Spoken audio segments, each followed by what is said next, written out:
My dear friends, I hope you are all will be fine. Myself, Dr. Said Khan, once again with you people. हम लोग blood के बारे में पढ़ रहे थे, ब्लड की फिजियोलॉजी के बारे में हम लोग पढ़ रहे थे। हम लोगों ने ब्लड की कंपोजिशन पढ़ ली थी। ब्लड कंपोजिशन क्या थी? दो उसके पार्ट्स थे। One was the plasma, second one was the cellular part. Cellular plasma जो था हम लोगों ने डिटेल के अंदर पढ़ लिया था। उसी पिछले दो जो लेक्चर मैंने अपलोड किए थे, पिछले जो 2 लेक्चर्स थे। अब हम लोग पढ़ने जा रहे हैं ब्लड का जो सेलुलर पार्ट है, उसे हम लोग अब डिटेल से पढ़ेंगे। ब्लड का जो सेलुलर पार्ट है वो दरअसल WBC, प्लेटलेट्स और RBC पे मुश्तमिल है। फर्स्ट जो हम पढ़ने चाह रहे हैं ब्लड का first part, that is the RBC। RBC को हम लोग एरिथ्रोसाइट्स भी कहते हैं, यानी कि RBC का दूसरा नाम क्या है? एरिथ्रोसाइट्स।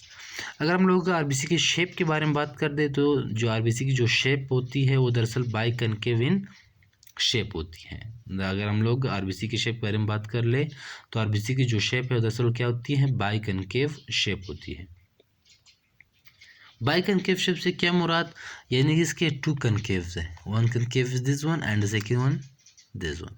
ये जो 2 कनकेव शेप हैं, इसी वजह से क्या इनके RBC के अंदर आपको इस तरह 2 कनकेव मिलेंगे। इस वजह से हम लोग RBC को क्या कहते हैं? बाइकनकेव इन शेप कहते हैं। अगर हम लोग RBC की कंप्लीट साइज़ के बारे में बात करते हैं कि RBC कंप्लीट साइज़ कितनी है, इसके डायमीटर कितनी है, that is the 7.8 micrometre, 7.8 micro.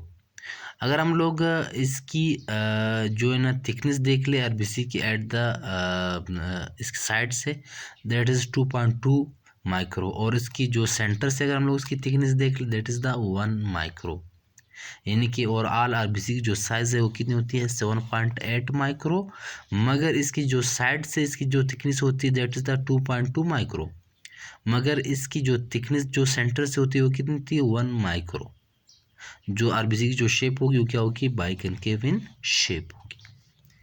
अगर हम लोग इसके अंदर देख ले, इसके अंदर आपको 3 किस्म के प्रोटीन्स मिलेंगे। The first one that is the ankyrin protein, the second one that is spectrin protein, the third one is the actin protein. आपको RBC के अंदर 3 प्रोटीन्स मिलेंगे। First one that is the actin, the second one is the ankyrin and the third one that is the spectrin protein. ये 3 किस्म के proteins आपको RBC के अंदर मिलेंगे। इसकी इम्पोर्टेंस हम लोग बाद में इसकी हम लोग इम्पोर्टेंस जो है ना बाद में हम लोग उसको डिटेल से डिस्कस करेंगे कि इन प्रोटीन्स का फंक्शन क्या है RBC के अंदर।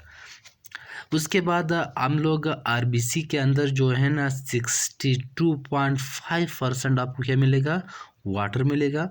35% आपको क्या मिलेगा? हीमोग्लोबिन एंड 2.5% अदर सब्सटेंसेस मिलेंगे। यानी कि ये जो RBC है आपको क्या क्या मिल रहा था? 3 किस्म के प्रोटीन्स थे। और अब इसके अंदर और क्या मिल रहा है आपको? 62.5% वाटर है एंड 35% आपको क्या मिल रहा है? हीमोग्लोबिन और 2.5% क्या मिल रहा है? Other substances.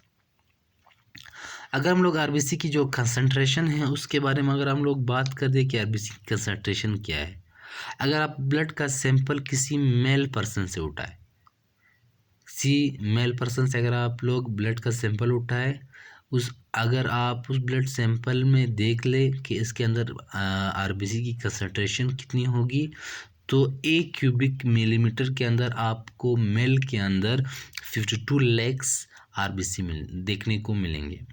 इसी तरह अगर 1 क्यूबिक मिलीमीटर अगर ब्लड आप फीमेल से उठाए तो उसके अंदर आपको 47 लैक्स RBC मिलेंगे। That is the normal concentration of RBC in the male and female. अब RBC कंसंट्रेशन क्यों मेल के अंदर ज़्यादा है, क्यों फीमेल के अंदर कम है, ये हम लोग बाद में पढ़ेंगे इंशाल्लाह ताला।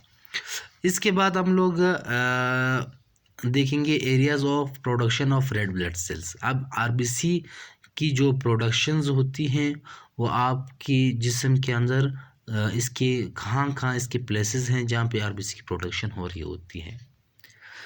3rd वीक से लेके 3rd मंथ तक, यानी कि जब बच्चा माँ के पेट के अंदर होता है तब जो बच्चे की जो उम्र होती है 3rd वीक से लेके उसकी 3rd मंथ तक RBC की प्रोडक्शन उसके यॉक सैक के अंदर हो रहा होता है। उसके बाद 3rd मंथ से लेके 5th मंथ तक आरबीसी की जो प्रोडक्शन है उस बच्चे के अंदर लिवर और स्प्लीन के अंदर हो रही होती है। उसके बाद आपको 6 मंथ से लेके 20 ईयर्स तक आरबीसी की प्रोडक्शन उस बच्चे के अंदर सारे बोन्स के अंदर आपको मिलेंगे। मगर आफ्टर 20 ईयर्स जो है ना आपको आरबीसी की प्रोडक्शन सिर्फ कुछ ख़ास मखसूस बोन्स होंगे उसके अंदर आपको देखने को मिलेंगे। That is the vertebra, sternum, ribs and ilia. ये 4 बोन्स ऐसे बोन्स है जिसके अंदर आपको फिर सिर्फ आरबीसी की प्रोडक्शन देखने को मिलेगा। क्योंकि जो लॉन्ग बोन्स होते हैं जिससे कि ह्यूमरस और आपके फीमर, इसकी जो लॉन्ग बोन्स होते हैं इनके अंदर फैट की कंसंट्रेशन बढ़ने की वजह से जो रेड बोन मेरो होता है वो कन्वर्ट हो जाता है इनटू द येलो मेरो। तो जो येलो मेरो होता है उसके अंदर इतनी कैपेबिलिटी नहीं होती, इतनी काबिलियत नहीं होती कि वो क्या कर ले आपके ब्लड आपके जो है ना एरिथ्रोपोइसिस के अमल को क्या क्या कर सके, जारी कर सके, आपके एरिथ्रोपोइसिस की प्रोडक्शन कर सके, यानी कि रेड ब्लड सेल क्या कर सके, प्रोडक्शन कर सके। याद रखना जो आरबीसी की जो प्रोडक्शन होती है वो हमेशा रेड बोन मेरो के अंदर होती है, कभी भी येलो मेरो के अंदर नहीं होती। तो हम लोगों ने देख लिया कि आरबीसी क्या हम आरबीसी की शेप क्या थी, बाइकनकेव इन शेप था। इसकी जो कंप्लीट जो आरबीसी की अभी ये दरअसल ये एक आरबीसी इसकी कंप्लीट साइज कितनी है 7.8 माइक्रो, या इसकी या फिर से हम लोग डायमीटर भी कहते हैं कितनी 7.8 माइक्रो।